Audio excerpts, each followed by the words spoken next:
بسم اللہ الرحمن الرحیم۔ عزیز طلبہ، 12ویں جماعت کے 10ویں سبق قرطبہ کا قاضی کے ساتھ میں ہوں پروفیسر شیراز ساگر۔ مصنف کا نام ہے سید امتیاز علی تاج، صنف ہے ڈرامہ، اور اس سبق کا ماخذ ہے قرطبہ کا قاضی اور دوسرے یکبابی کھیل۔ اس موضوع پر یہ ہمارا پہلا لیکچر ہوگا۔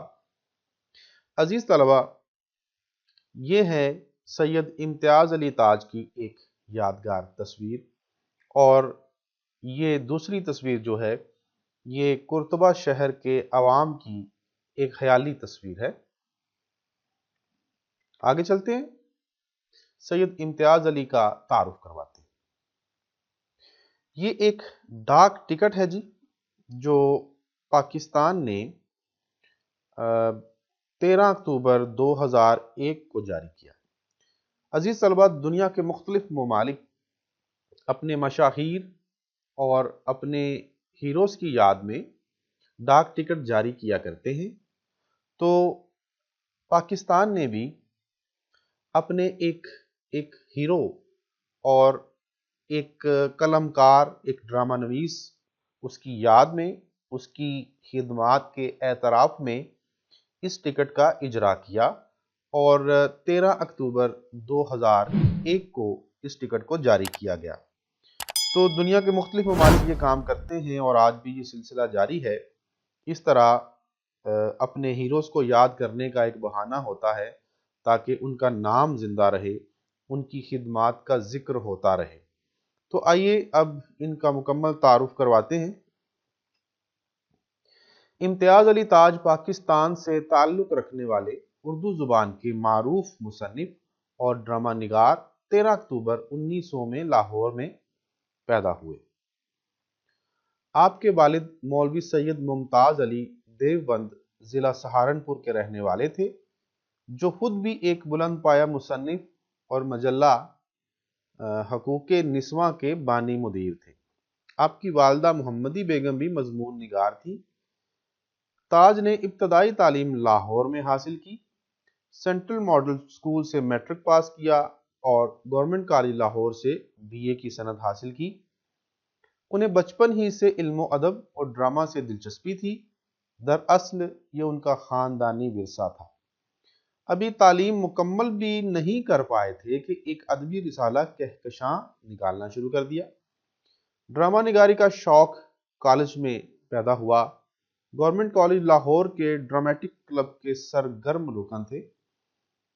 ڈرامہ کے فن میں اتنی ترقی کی کہ 22 برس کی عمر میں ڈرامہ انارکلی لکھا، جو اردو ڈرامہ کی تاریخ میں سنگ میل کی حیثیت رکھتا ہے، اور اس کے بعد بچوں کے لیے کئی کتابیں لکھی۔ تو عزیز طلبہ، یہ انارکلی جو ڈرامہ ہے یہ ایک اہم مغل سلطنت کے ایک اہم کردار انارکلی پر جو ہے لکھا گیا، اور یہ کردار اور یہ ڈرامہ اس قدر مقبول ہوا کہ اس دور سے لے کر آج تک مختلف جگہوں پہ اس ڈرامے کو مختلف زاویوں سے، مختلف طریقوں سے اس ڈرامے کو سٹیج پر پرفارم کیا جاتا ہے، بلکہ آج بھی مختلف تعلیمی اداروں میں بچے جو ہیں اس ڈرامے کو پرفارم کرتے ہیں۔ اور دوسرا یہ کہ اس کے بعد پھر اس پر کئی مزید جو ٹیلی ویژن پر ڈرامے چلتے رہے انارکلی کے حوالے سے، اور اس پر کئی فلمیں بھی بنی۔ تو یہ انتہائی مقبول ترین جو ڈرامہ تھا جو کہ مصنف امتیاز علی تاج صاحب نے لکھا۔ انہوں نے کئی ڈرامے سٹیج، فلم اور ریڈیو کے لیے تحریر کیے۔ اس کے علاوہ انہوں نے بہت سے انگریزی اور فرانسیسی زبان کے ڈراموں کا ترجمہ کیا اور یہاں کے ماحول کے مطابق ڈھال دیا۔ قرطبہ کا قاضی انگریز ڈرامہ نویس لانس ہاؤس مین کے ڈرامے کا ترجمہ ہے۔ تو ہم جو ڈرامہ پڑھنے جا رہے ہیں جس کا عنوان ہے قرطبہ کا قاضی، وہ در حقیقت ایک انگریزی ڈرامہ ہے، اس کا ترجمہ ہے جو کہ امتیاز علی تاج نے کیا، اور اس خوبصورتی سے کیا، اس کے کرداروں کے نام اور شہر کا نام بدل کر اور اس کا ماحول بدل کر اس مطابق کر دیا کہ وہ لگتا ہی نہیں کہ کسی انگریزی جو شہر ہے اور انگریزی کردار ہیں وہ ایک اسلام کے مطابق ڈھلا ہوا جو معاشرہ ہے اس میں نظر آتا ہے۔ امتیاز علی تاج نے بچوں کے لیے ایک جاسوسی سیریز انسپکٹر اشتیاق شروع کی۔ چچا چھکن ان کی مزاح نگاری کی عمدہ کتاب ہے۔ اس کے علاوہ لیلا یا محاصرہ گرناطہ مترجم ناول اور ہیبت ناک افسانے بھی مشہور ہوئے۔ ان کے دیگر کامیاب ڈراموں میں آخری رات، پرتھوی راج، گنگی، بازار حسن اور نکاح ثانی شامل ہیں۔ تو آگے بڑھتے ہیں جی، دیکھتے ہیں کہ ڈرامہ ہوتا کیا ہے، ڈرامہ کی تعریف کیا ہے۔ ڈرامہ ایسی کہانی یا قصہ ہے جو اداکاری کے لیے لکھا جائے یا اداکاری کے ذریعے پیش کیا جائے۔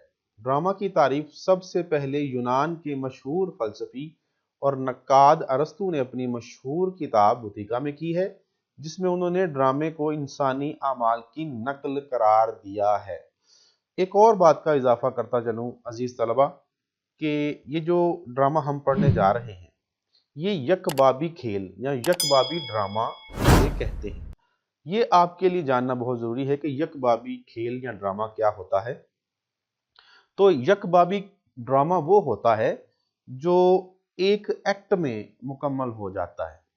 آسان لفظوں میں کہا جائے تو ایک منظر میں اس کو مکمل کر دیا جاتا ہے، یعنی یک منظری ڈرامہ ہوتا ہے۔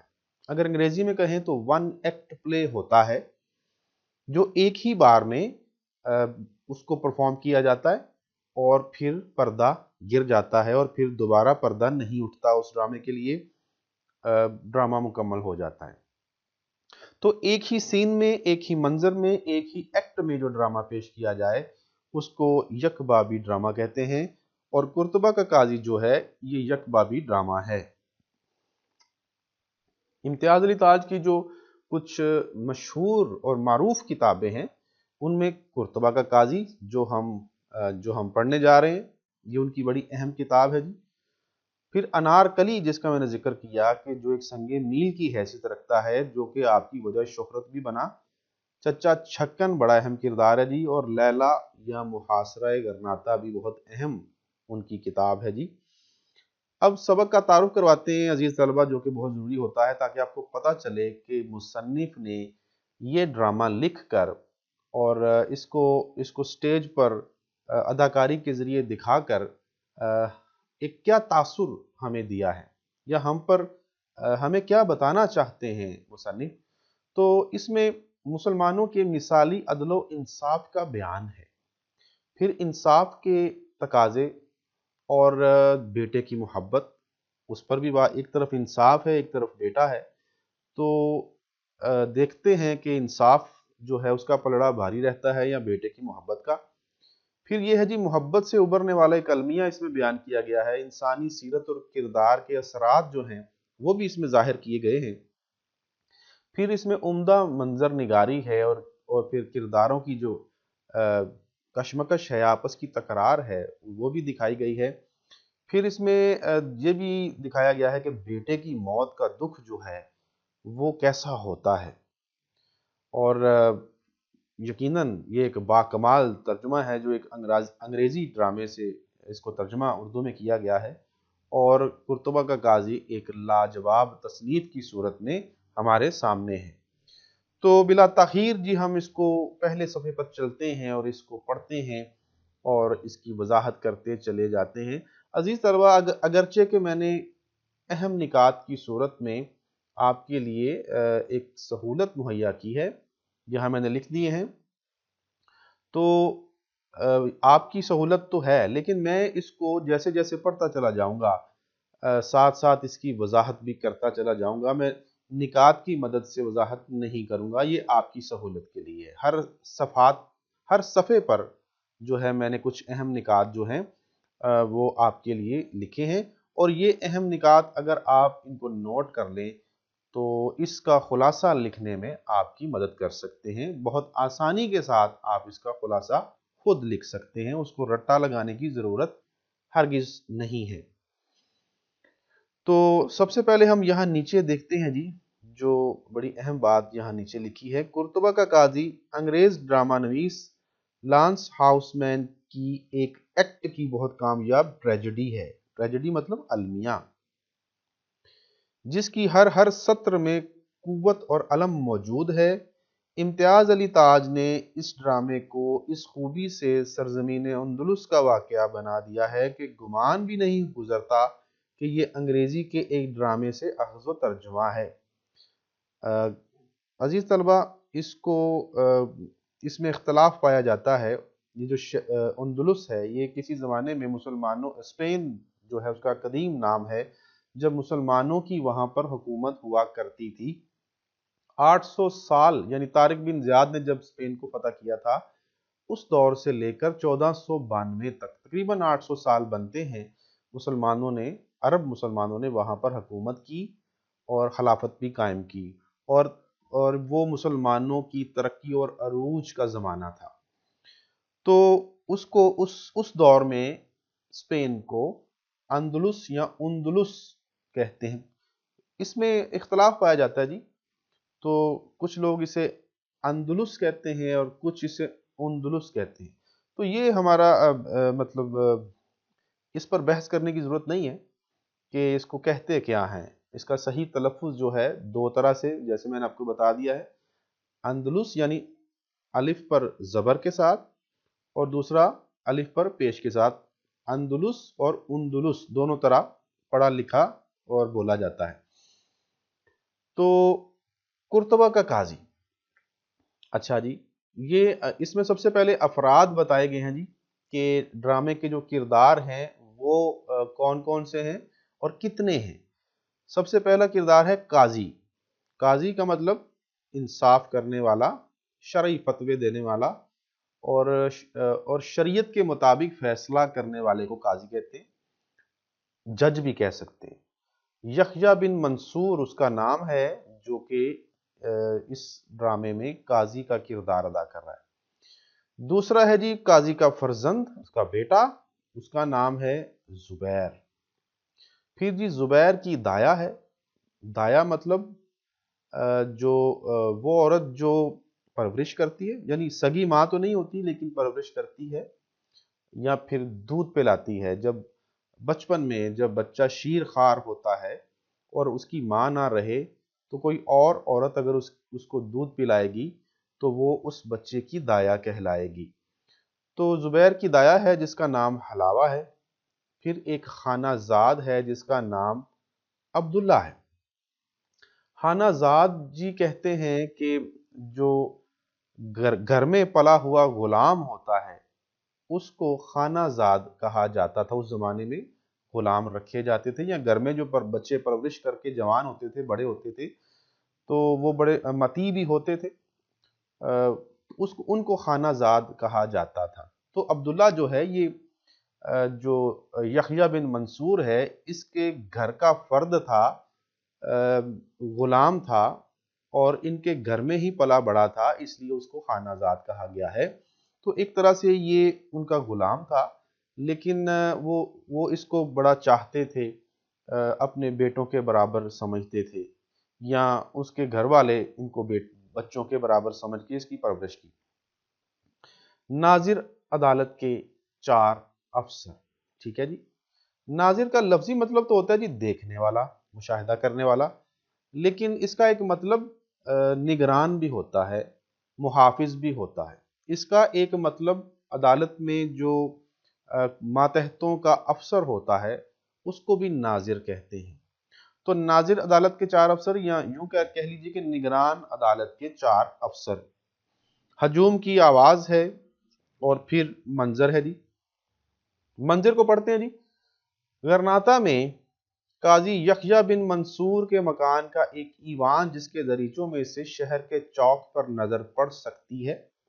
غرناطہ شہر ہے جی، بہت اہم شہر، جو آخری مسلمانوں کی خلافت تھی اندلس میں، جو ان کا جو مرکزی شہر مرکز تھا وہ شہر غرناطہ تھا۔ تو ایوان جو ہے، ایوان کہتے ہیں کشادہ جگہ کو، یا پھر جہاں پہ قانون ساز اسمبلی ہوتی ہے اس کو بھی ایوان کہا جاتا ہے۔ لیکن یہاں اس کا مطلب ہے کھلی جگہ یا کوئی بہت بڑا کمرہ، یا جس کو انگریزی میں ہال کہہ سکتے ہیں، اس کو بھی اردو میں ایوان کہا جاتا ہے، کشادہ کمرے کو بھی کہا جا سکتا ہے۔ تو ان کے مکان کا ایک ایوان جس کے دریچوں یعنی کھڑکیوں میں سے شہر کے چوک پر نظر پڑ سکتی ہے۔ دائیں ہاتھ کی دیوار میں ایک بڑا سا دریچہ یعنی کھڑکی، سامنے کی دیوار میں ایک چوڑا مگر نیچا دروازہ، جس کے پیچھے ایک تنگ اور اندھیری گلی ہے۔ گلی کے دوسری طرف ایک چھوٹا دروازہ جس میں صلاحیں لگی ہیں۔ بائیں ہاتھ پتھروں کا بنا ہوا زینہ یعنی سیڑھیاں اوپر کے کمرے کے دروازے تک پہنچا ہے۔ اوپر کے کمرے کی کھڑکی ایوان میں کھلتی ہے۔ تو کیا چیزیں جی منظر میں؟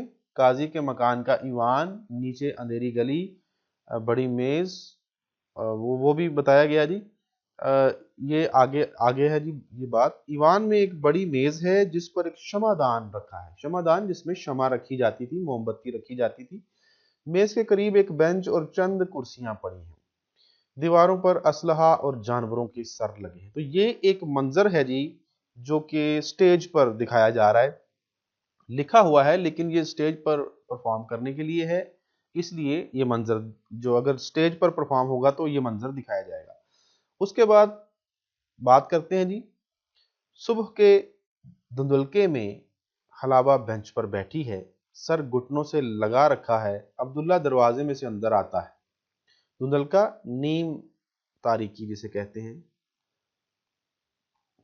عبداللہ، اب یہ مکالمہ شروع ہو گیا جی۔ جس طرح آپ نے سال اول میں مکالمہ لکھا تو یہ ڈرامہ بھی بالکل مکالمے کی صورت میں لکھا گیا ہے۔ حلابہ اور عبداللہ کی آپس کی گفتگو ہے۔ تو عبداللہ بھاری آواز میں کہتا ہے، شمع گل کر دوں؟ حلابہ آہ سرد کے ساتھ، آہ سرد کے ساتھ یعنی مایوسی کے ساتھ، دکھ بری کیفیت کے ساتھ وہ کہتی ہے کر دے۔ شمع صبح کے آنے کو روک نہیں سکتی۔ عبداللہ پھونکے مار کر شمع دان کی 3 شمع گل کرتا ہے۔ تو حلابہ کہتی ہے، کیسی کالی صبح میرے رب، کیسی کالی صبح۔ تو حلابہ افسردگی کے عالم میں ہے اور وہ صبح کے آنے کو وہ پسند نہیں کر رہی، وہ نہیں چاہتی کہ یہ صبح آئے، اس کو کالی صبح قرار دے رہی ہے اور افسردگی کے عالم میں، مایوسی کے عالم میں آہ سرد کے ساتھ یہ سب کچھ کہہ رہی ہے۔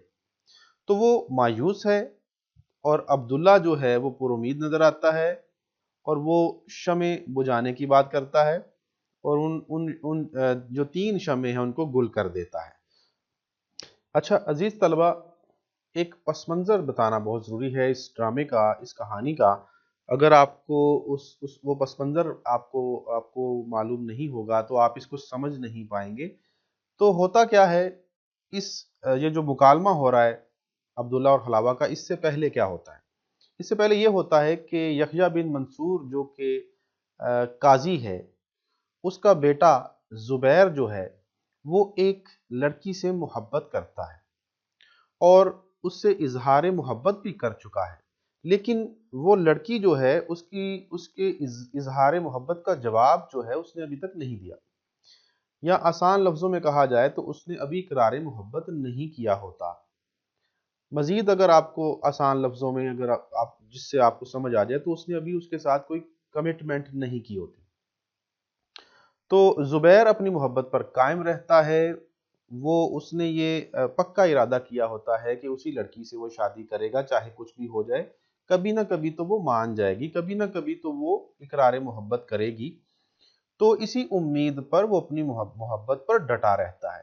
تو انہی دنوں میں دوسرے شہر سے ایک اجنبی لڑکا آتا ہے جو کہ یحییٰ بن منصور کے گھر میں ہی مہمان بن کر ٹھہرتا ہے، یعنی زبیر کے گھر میں ہی مہمان بن کر ٹھہرتا ہے، اور پھر انہی دنوں میں اپنے قیام کے دوران وہ زبیر کی محبوبہ جو ہے اس کو دیکھتا ہے اور اس پر مر مٹتا ہے اور اس سے اظہار محبت کرتا ہے، اور زبیر کی محبوبہ وہ بھی اس لڑکے کو چاہنے لگتی ہے جو اجنبی ہے، جو غیر ہے، اور اس کو ایک محبت بھرا خط بھی لکھتی ہے۔